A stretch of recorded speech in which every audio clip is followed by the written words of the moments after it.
పేదల ఆరోగ్యానికి బాసటగా నిలిచే సీఎం రిలీఫ్ ఫండ్ పై వివాదాస్పద వ్యాఖ్యలు చేశారు కడప టీడీపీ ఎమ్మెల్యే మాధవిరెడ్డి. అధికార దర్పంతో పేద ప్రజల కష్టాలను అవమానిస్తూ మాట్లాడారు.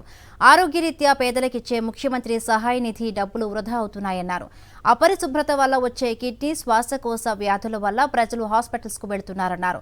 అలా రోగాలు తెచ్చుకొని హాస్పిటల్ ఖర్చుల కోసం సీఎంఆర్ఎఫ్ను ఆశ్రయిస్తున్నారని, ఇలా ఇచ్చుకుంటూ పోవటం వల్ల ప్రభుత్వ ఖజానాకు భారీగా గండిపడుతోందన్నారు. మాధవిరెడ్డి చేసిన వ్యాఖ్యల పట్ల తీవ్రస్థాయిలో విమర్శలు వ్యక్తమవుతున్నాయి.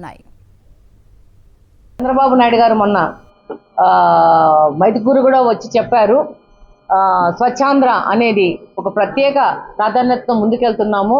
ప్రతి ఒక్క దానికి కారణము ఈ యొక్క శానిటైజేషన్, గార్బేజ్ సరిగ్గా క్లీన్ లేకపోవడం వల్లే సగం కిడ్నీ సమస్యలు కానీ, సగం లంగ్స్ సంబంధించిన సమస్యలు కానీ, ఈ ఆరోగ్య సమస్యలు కానీ. చంద్రబాబు నాయుడు గారు కూడా చెప్పారు, ఈ యొక్క పరిశుభ్రత సరిగ్గా లేకపోవడం వల్ల దాని వల్ల వచ్చే వ్యాధుల వల్ల ఎంతో డబ్బు ప్రజలకు వృధా అవుతోంది. వాళ్లకు ఆర్థిక పరంగా వాళ్ళు ఆ యొక్క హాస్పిటల్ ఖర్చులు భరించలేకపోవడం వల్ల వాటి కోసము సీఎం రిలీఫ్ ఫండ్ పెద్ద ఎత్తున ప్రజలకు సాయం చేయాల్సిన అవసరం ఉంది. దీనివల్ల ఎంతో ధనం వృధా అవుతోంది.